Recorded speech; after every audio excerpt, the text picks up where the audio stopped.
Hello all. Nice to meet you. My name is Oleksandr Ievseienko. I'm originally from Ukraine, from Kyiv. Now working on Accenture Latvia, Riga delivery center.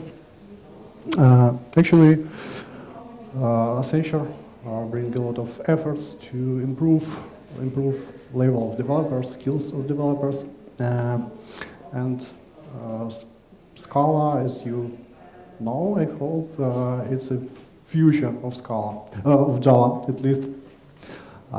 There's such opinion. So we have in Accenture in Riga we have several projects, customer projects, which developed completely in Scala. My presentation now it's open source project, my own project, and actually the domain it's mobile application, generation of mobile application, and using Scala domain-specific languages to generate mobile applications. A few words about definition of specification language. So in Wikipedia, it's very precise and complete definition of what a specification language actually is. It's used during system analysis, requirement analysis, and system design to describe a system at a much higher level than usual programming language is doing. There are several known specification languages like CAS, VDM, Alloy. Everybody probably know and work with UML. So UML is also some kind of specification language, graphical specification language oriented to object-oriented analysis and design. And most of specification languages that's currently used, it's some kind of algebraic languages. So very oriented to math and to theory of model. So it's probably most important reason why these specification languages is not very used in engineering practice, so because it's just difficult to operate with, to handle this domain, this area. Scala is well-known programming language. It's very good to implement internal domain-specific languages, DSL. And this project is about using Scala to create domain-specific language in the mobile application domain as specification language. So we have in this diagram, from the left side of the diagram, we have the domain that usually comes for any developer in his or her work. So it's some kind of requirements in different forms. So it might be feature list, it might be use cases, and so on. So what's usually developer work on. And requirements usually formalize in some way. So for this project, for specification language, the formalization is based on creating of component model. So component model splits all the domain area. For instance, for mobile, it might be Android SDK or iOS SDK. Divides it to some components with precisely specified behavior, with clear interfaces, and actually on the first stage of creating application using this DSL, it's formalize the requirements of application, map these requirements to component model. So we have set of components that completely describe all the problematic domain, and first task when create the application, is map requirements to two components. Also, we need to take into account, of course, data structures that our future application would work with. So we have to define all entities and relationship between entities and how the data maps to a component or bind to a component. After this first stage done, it's some kind of non-formal part. Actually, any project has this during the design phase. After this design phase done, we can express our component model using specification DSL. So actually, specification DSL, it's exactly our future application, its structure and its behavior expressed in terms of components. After the specification DSL created, or future application described using this specification DSL. After that, the DSL, it's nothing else than Scala application. Running this Scala application, creating the abstract syntax tree, IST, on the diagram. And this IST, while evaluated, will produce native Android or iOS projects that's functionally equivalent to our specification.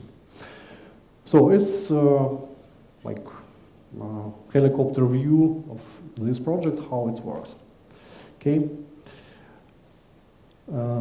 Then a few details about requirements, component model, and data structures. So as I said, requirements might come in any form. So it might be use cases, it might be user stories.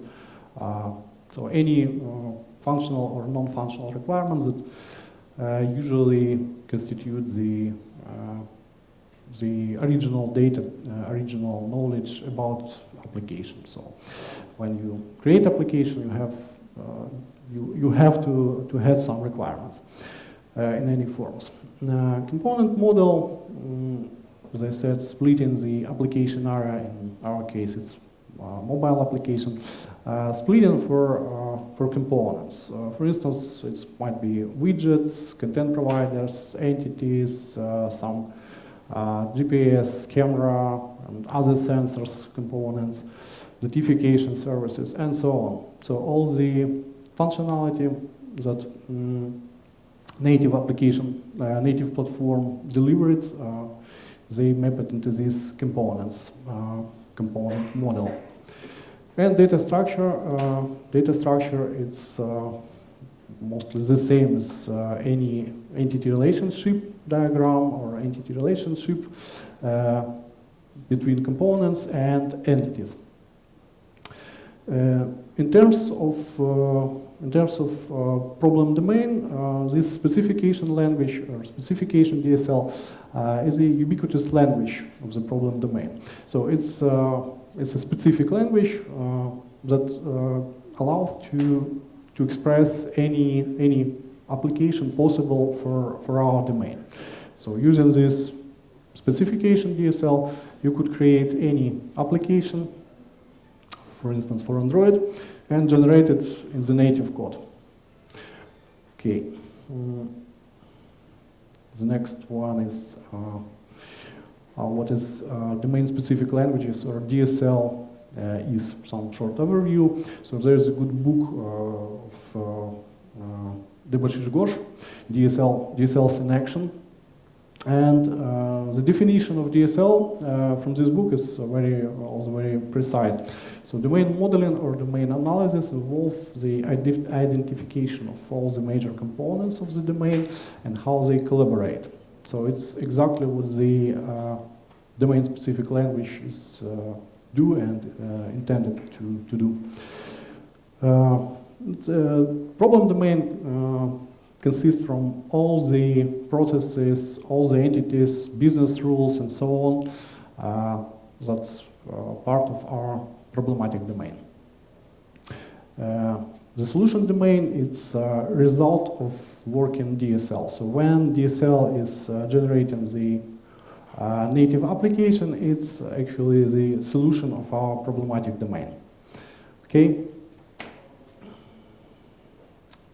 If you have any questions or it's unclear, then just ask.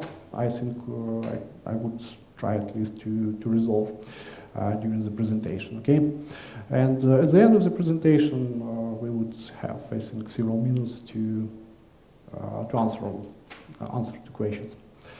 Okay, why Scala is good choice to implement domain-specific languages? To be a host language to implement any DSL, internal DSL at least particularly, the language should respect several important rules, and Scala actually supports all those rules. So it's first of all, it's operators overriding. Scala allows to create any custom operators, and it's important because any specification language usually consists from some operators, some specific operators for the domain. So it's quite logically to use specific operators for each specific domain. Scala allows to override them, allows to create any operators, and it's very useful to create DSL in Scala. Then also very powerful ability of Scala, it's implicit conversions. It allows to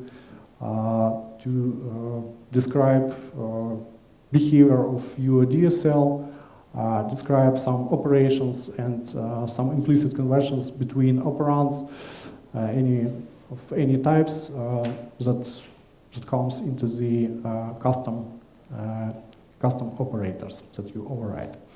Also, Scala supports infix notation.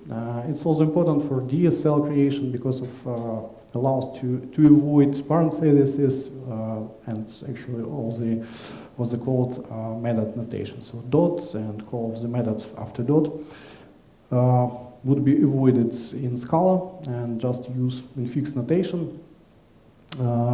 It's quite similar to natural language and allow you to implement your DSL more close to natural language specifications. So it's good when you DSL as close to natural language as possible. So when you use specifications similar to just regular English, it's readable, of course, and it's actually good because the distance between requirements or non-formal specification and your specification is closer. So it's important ability of a host language to support this kind of operations, infix operations, and avoid using methods conventions to call operators. Also, Scala, being functional language, also supports higher order functions, carrying.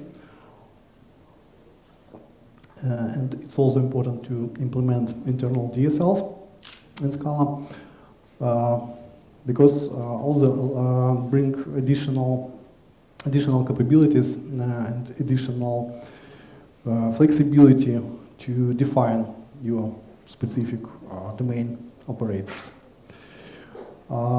Important ability of Scala, it's macroses and generally metaprogramming capabilities. So this mechanics allows you to analyze syntax tree, Scala syntax tree, and then bring additional functionality, additional behavior in your code. So you can modify on the fly while compiling.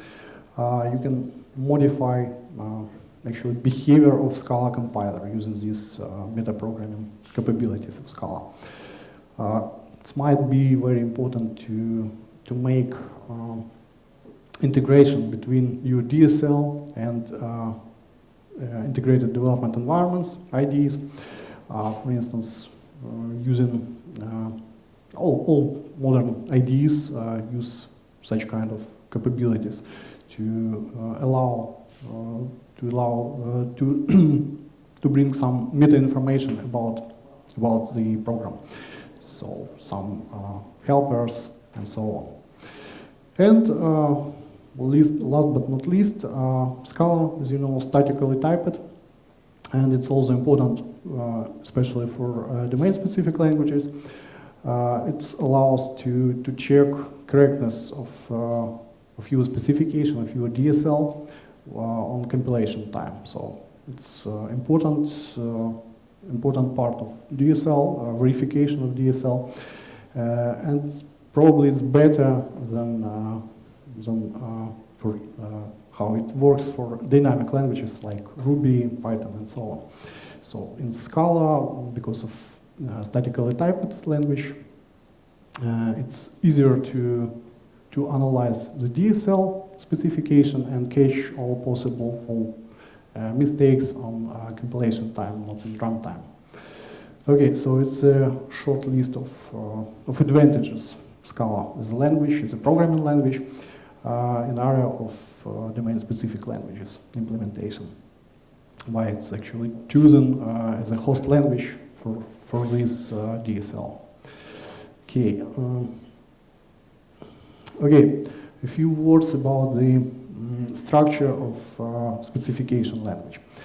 So, because of its specification of application, so the intention of this specification DSL is to create some application,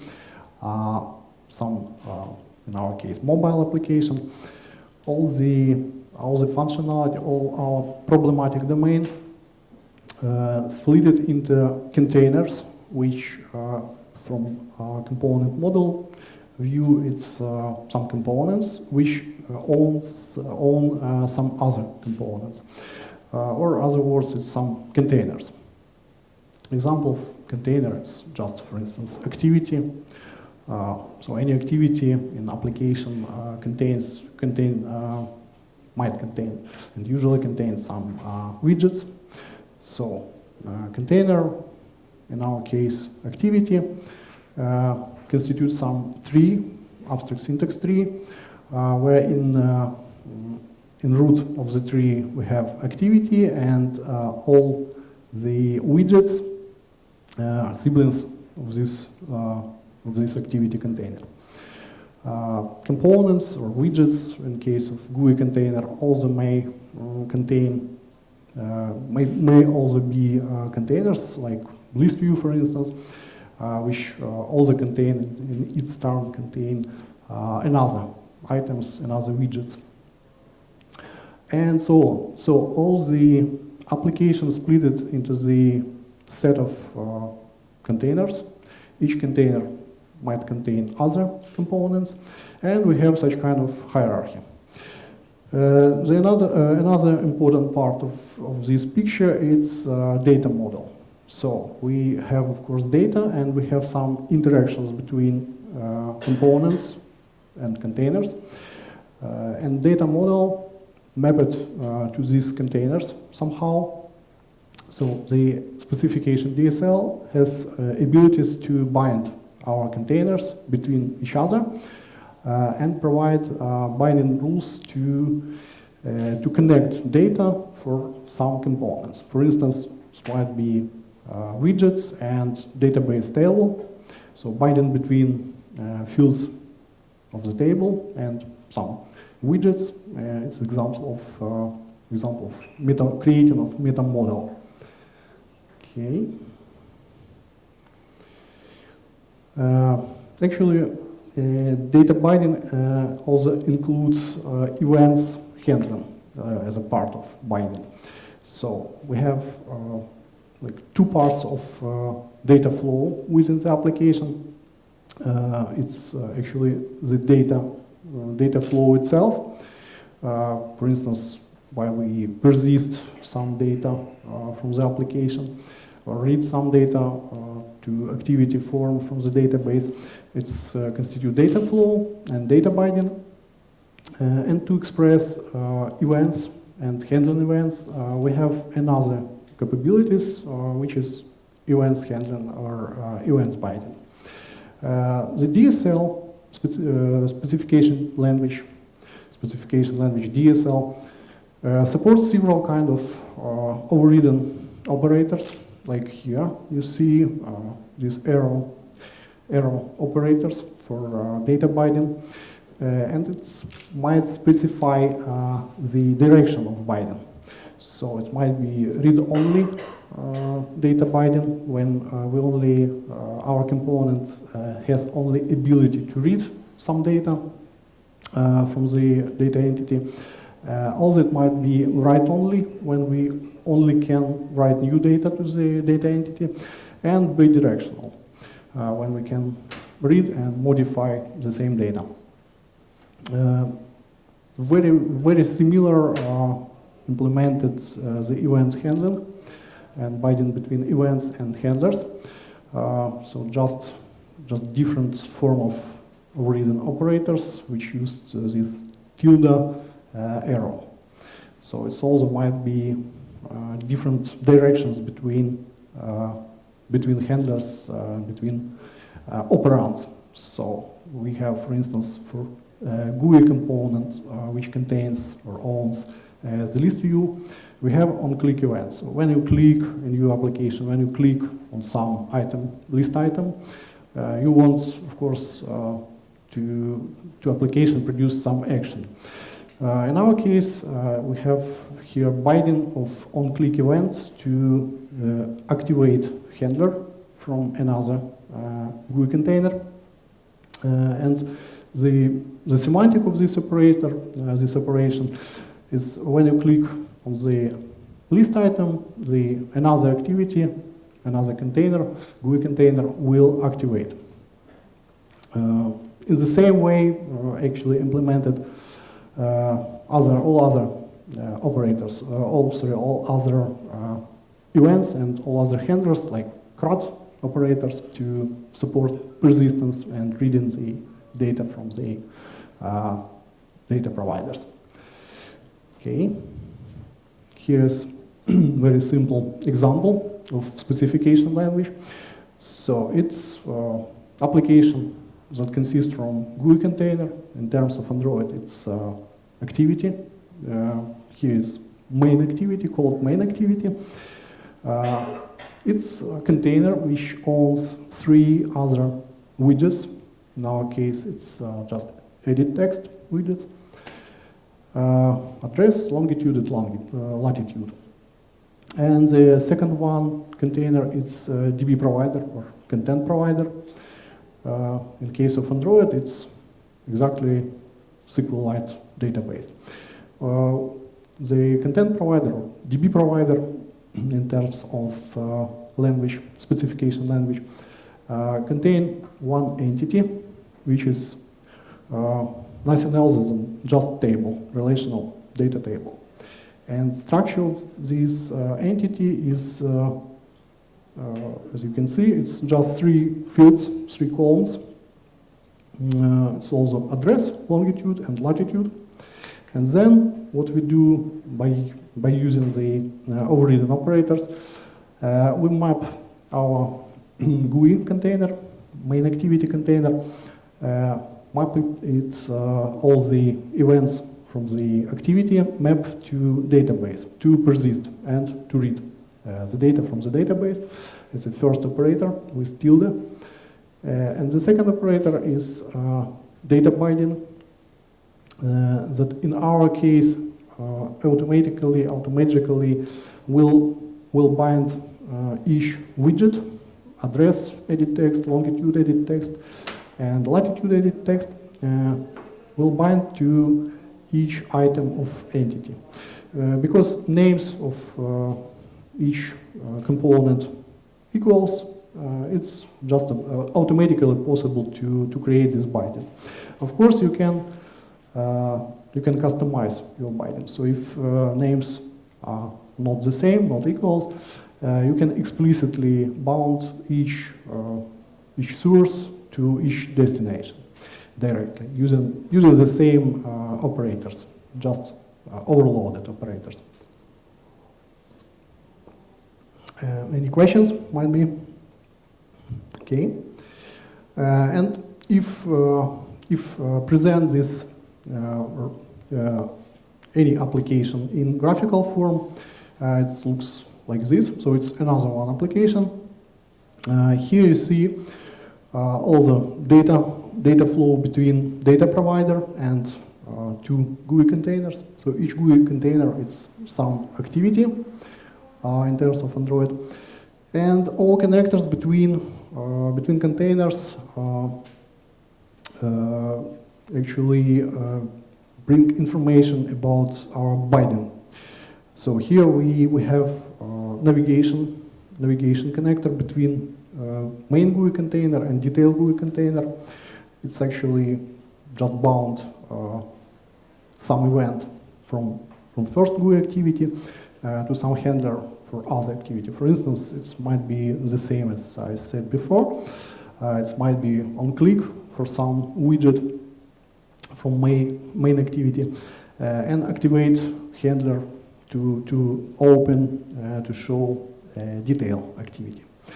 Both activities, both screens mapped to data provider to get data for main activity and bidirectional mapping from detail activity to data provider means that we also may also available all CRUD functionality to update the data into the database.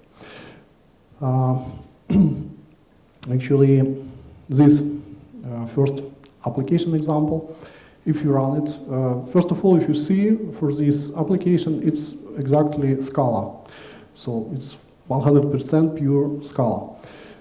You could run it with any application, and then the DSL generate respective Android, native Android code, which being compiled just deliver the application with this functionality, which consists from one activity and data provider with these three fields, and all the events, all the data will be delivered in your final application in Android native code.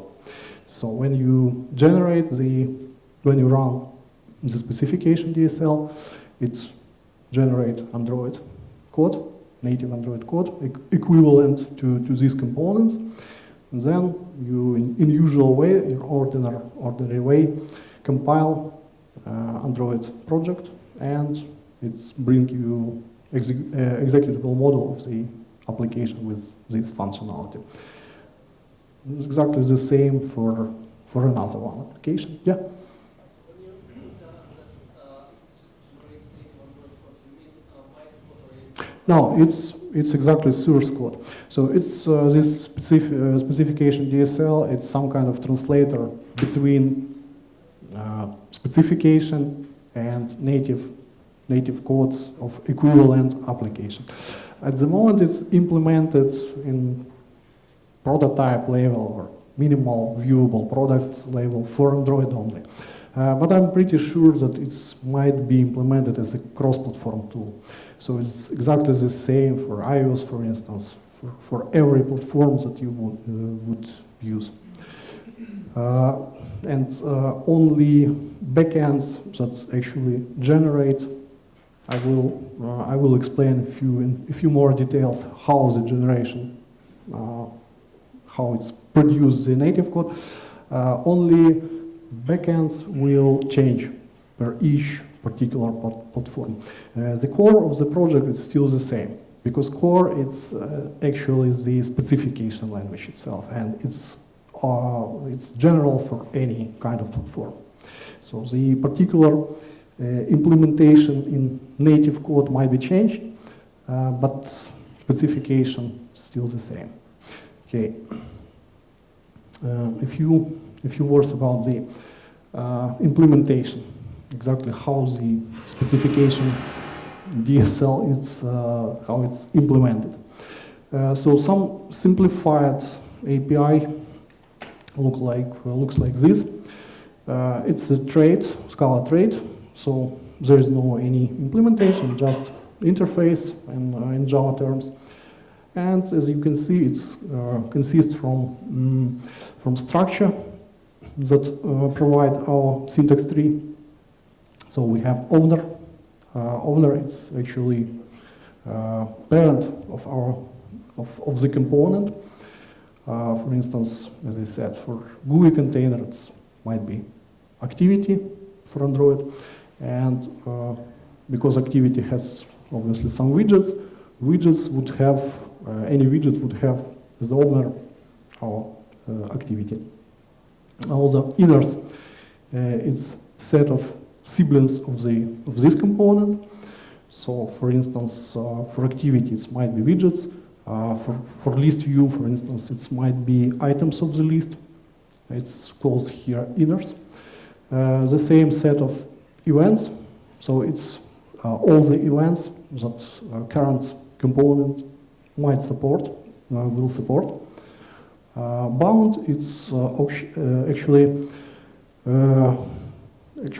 binding that we did using the overridden operators below. And actually, when we bind this component with another component, for instance, GUI activity with database, this bound field will set up for activity for database component, for instance, or vice versa.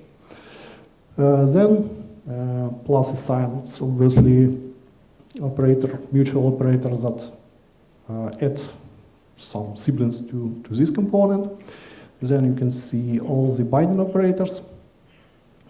First three, it's about the binding events to some handlers. And last three is data binding operators. So it's a different set of operators that allows to bind data for some other components. Then last and most important is generate operator that actually allows to, it's actually responsibility of container to generate respective code of this container. So the parameter path called code, it's all the DSL written on Scala, which is open source, codegen, on GitHub available. And here parameter code is mutual model that when we traverse in our syntax tree, so we have system or set of containers that hierarchically create abstract syntax tree. When the specification language implementation traverse this tree while translating to native code, it supports past this model that's called as parameter code. And each component from our syntax tree will update this model by generating native code per each platform. So it's how this actually implemented. So it's nothing else than syntax tree and model which finally deliver the native code for each platform. The components, because it's actually heart of all this DSL, of course, they could be added or customized. So there is a set of standard components like activities, like widgets, like content providers and so on. But to implement business logic, some specific business rules, you need to create your own components that deliver business logic into the native code.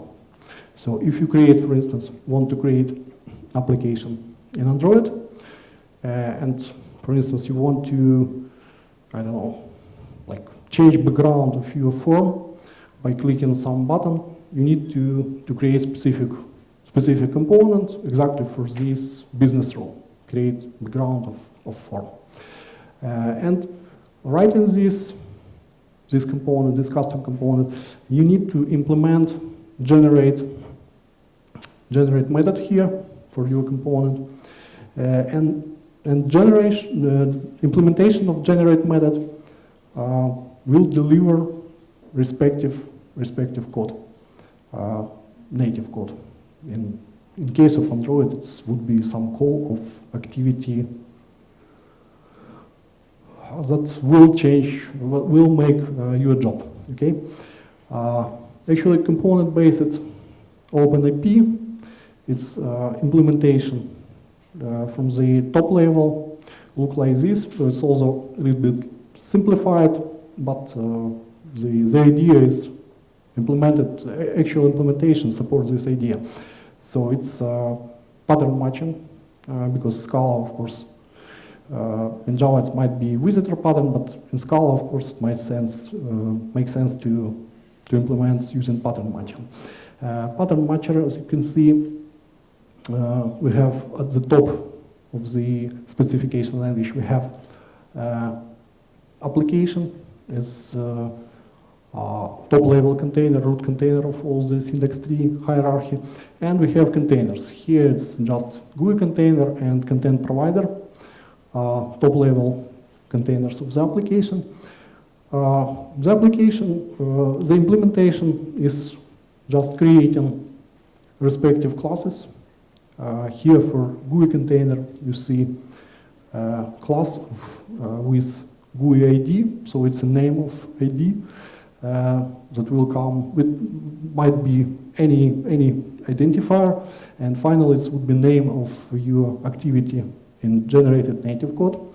Then it's type of activity in Android SDK, and then, as I said, responsibility of each component to generate the respective code. So here you see call invocation of generate methods with our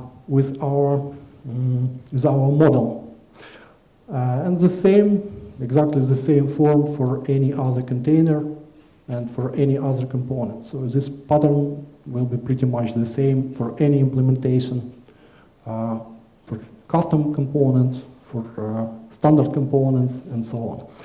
Of course, you need to create cross-platform application, you need to create implementation of generate methods per each platform. So if you want that your application, the specification DSL for your needs deliver different kind of, other words, the same application for different platforms, you need implement generate methods for all the components per each platform.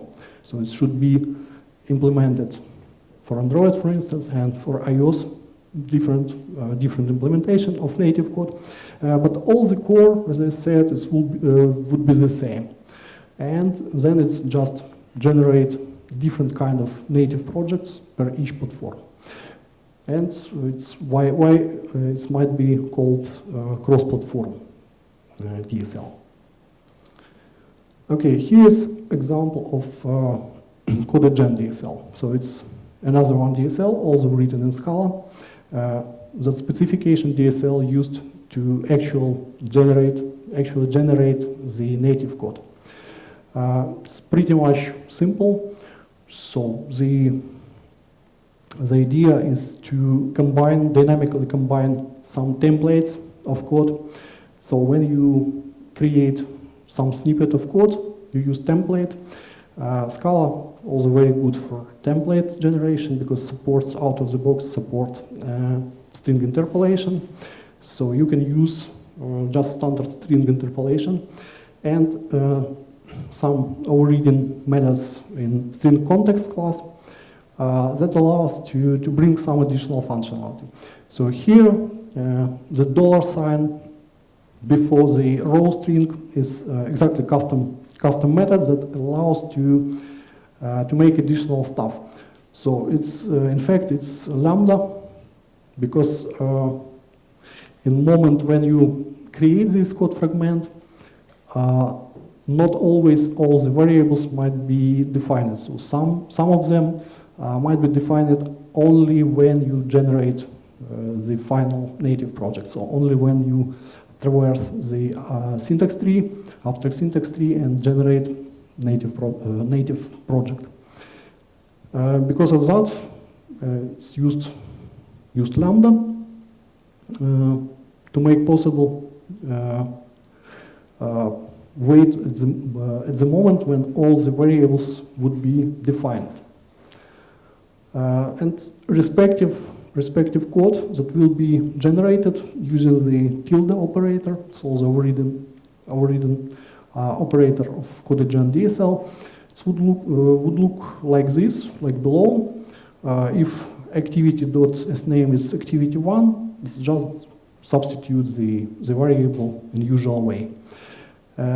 Additional capabilities of this DSL that you can dynamically combine such kind of fragments as I just said, just present. So you can create, for instance, classes using public declaration, class declaration, and then create method, in this case onCreate method, bring code snippet or template, looks like exactly like before, bring it into the body of methods, then add to our activity, add this method by plus assign operator, and then finally generate all the activity class. So tilde activity will bring us full Android native activity class with all imports, with all declarations, with everything that in this case consists only from onCreate methods. So some minimal Android activity. And both these DSL, specification DSL and CodeGen DSL, both available as in form of web application to deliver this functionality to end users.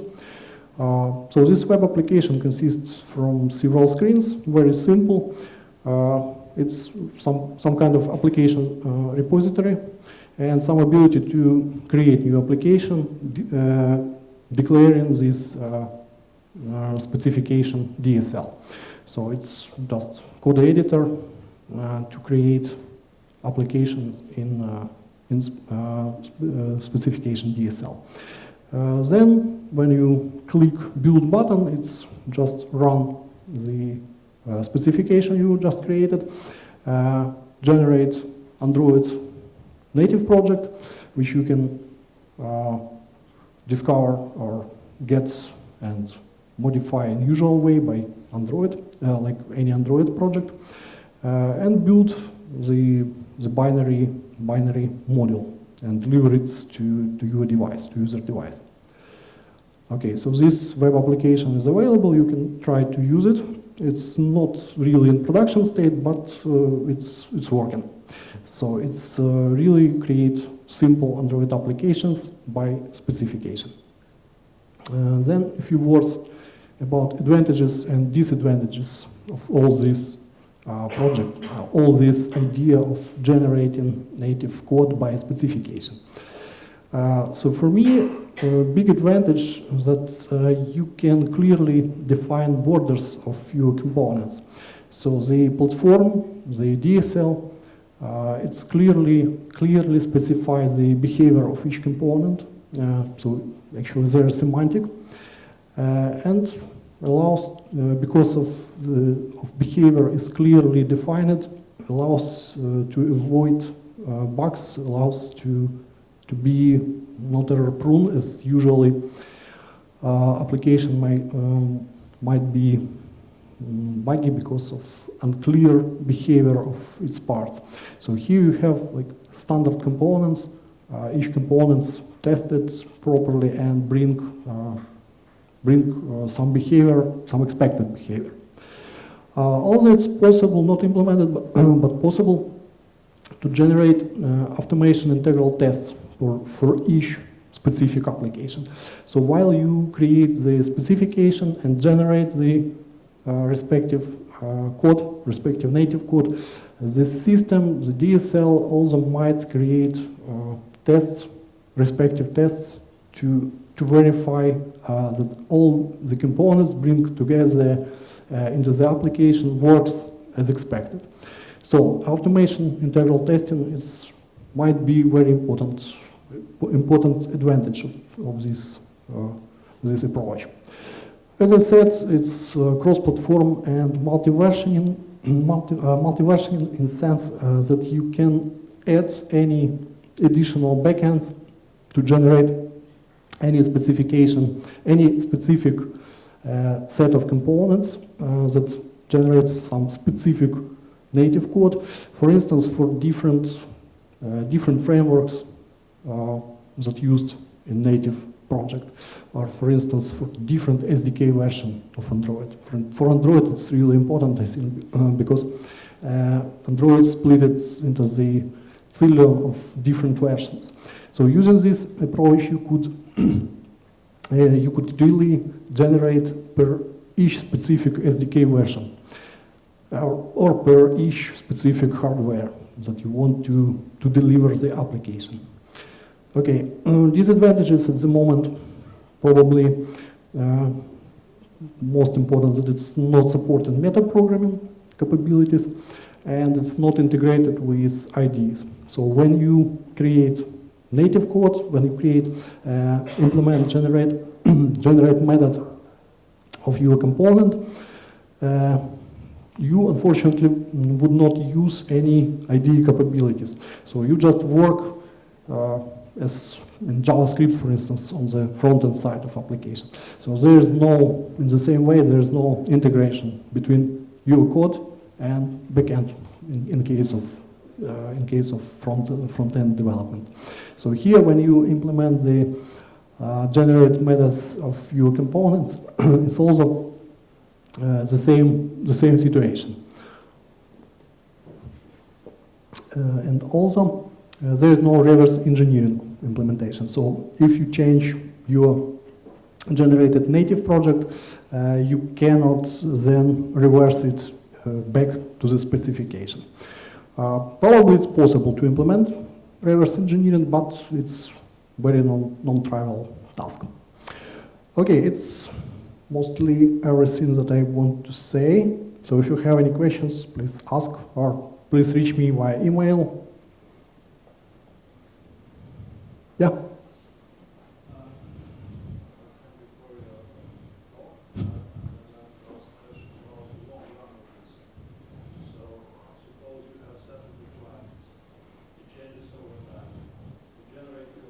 Mm-hmm. You possibly give this code to your developers because they have to start it, they have to package it, they have to deploy it, release it. So now you go to the next set of requirements. Yeah, it's quite usual situation when requirements change. They actually changed every time. Yeah. If you work only on the specification language, so it's a very good question. It's really one of the biggest problem of any generation-based system. If you work only on specification level, so you have to change your specification. So any change in the requirements should be reflected on the specification language. As soon as you change your specification, you can generate new version of native project, and then use this as a final application. But if you really make changes in the native application, then, as I said, there are two approaches. Reverse engineering to the specification level, which is a really difficult task to make. Or you just change the native projects that generated, and then you lost this capability between the specification and native project. So only choice is use the specification to reflect all the changes in the requirements and regenerate new version of native project. In this way, it would work. If you change your native project, then you lose this backward compatibility with specification language, and then you lose all the advantages, unfortunately. Yeah. Sorry, yeah. May I propose you to continue your questions and answers session in the lunch room, because yeah. next speakers have to prepare. Sure. Sure. Thank you. Thank you all.